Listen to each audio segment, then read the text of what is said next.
وفصل. هذا المتلون اللي اسمه يسري فودة، هقول لكم مفاجأة ربما تقال لأول مرة.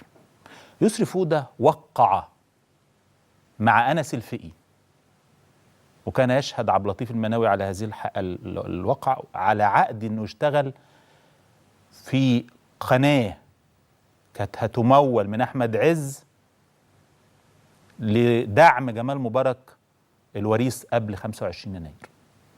ويسري فودة جه من بره بهذا المخطط او هذه الصفقة لكي يكون بوق لدعم جمال مبارك، وكان برقم كبير.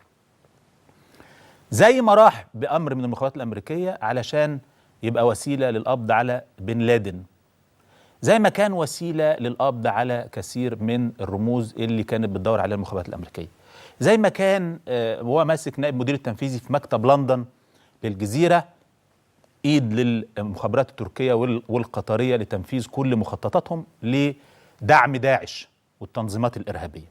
وده الدور اللي بيعمله دلوقتي كل هؤلاء: هدم الدولة المصرية، دعم التنظيمات الإرهابية، محاولة